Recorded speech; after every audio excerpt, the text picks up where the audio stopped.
Whispering woods के दिल में बुलंद व बाला दरख्तों और ढलती सूरज की रोशनी के दरमियान हरण का एक छोटा सा फान रहता था। वलो मासूमियत और खुशी का मुजस्मा था, एक छोटी सी मखलूक जिसकी नर्म डाड्डू जैसी आंखें थीं जो खालिस तरीन तजस्सुस के साथ चमकती थीं। जिस लम्हे से वलू ने लरजती हुई टांगों पर अपना पहला आर्जी कदम उठाया, उसने जंगल में घिरने की सरासर खुशी को दरियाफ्त किया। उसके छोटे छोटे खर जंगल के फर्श पर नाच रहे थे, काई से डढ़की हुई चट्टानों पर छलांग लगा रहे थे और जंगली फूलों के टुकड़ों को बुन रहे थे। हर छलांग इसके जोश और खरूश का सबूत थी। उसकी हंसी दरख्तों में घंटियों की तरह गूंग रही थी।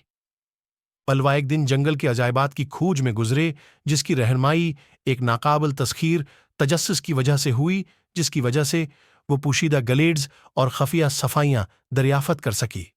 वो पत्तों से छानती सूरज की रोशनी की तपश से लुत्फ अंदोज हो रही थी, बड़बड़ाती हुई नदियों की ठंडक से लुत्फ अंदोज हो रही थी और ततली के परों के फड़फड़ाने की बेवकूफ़ी पर हैरान थी। लेकिन जंगल में जादू और खतरा दोनों थे। उन्होंने होशियार रहना सीखा। अक्लमंद पुराने दरख्तों की सरगोशियों को सुनकर और अपनी महमजोई के दौरान जिन मखलूक़ात का सामना करना पड़ा, उनके मशूरों पर अमल किया। उसने विस्पर से दोस्ती की, एक अक्लमंद सियाह सानप जो उसे खामोश हिफाजती नजरों से देखता था। विस्पर ने लोगों को जंगल की ताल, सरसराहट के पत्तों के अंदर छुपे राज और खतरे के वक्त चौकस रहने की अहमियत के बारे में सिखाया। पत्नी तलाश के दौरान वो अक्सर तरानीस के साथ रास्ते अबूर करती थी, नरम दीव हेकल हाथी जो उसे प्यार से देखती थी। तरानीस आहिस्ता से अपने बड़े तने को झुकाता, फलों और पत्तों को चनता और को घूरने के लिए जंगल के तरीकों और उसके अंदर जिंदगी के तवाज़ुन के बारे में अपनी हिकमतें बताता, और साये के दरमियान ओरेलिया जो कि खूब आरस्ता थी ने दौर से वलो का मुशाहिदा किया। उसकी आंखों में उस छोटे से बच्चे की बेफिक्र रूह के लिए तजस्सुस और तारीफ की आमेजिश थी।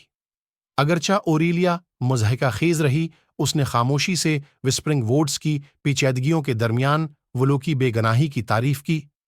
जैसे ही वलो जंगल में घूम रही थी, इसने चिलंजों का सामना किया और कीमती इसबाक सीखे। केरो, शेर के चिपके से भागने से बचना और नुकसान से बचने के लिए फौरी सूच और चस्ती की अहमियत को दरियाफ्त किया। फिर भी इन सब के जरिए वलो की रूह बेखौफ रही। उसकी चंचल छलांगें और मासूम हंसी जंगल में गूंजती रही, कदीम जंगल के दिल में जिंदगी की सादा लज़्ज़तों में पाई जाने वाली खालिस खुशी की याद दहानी।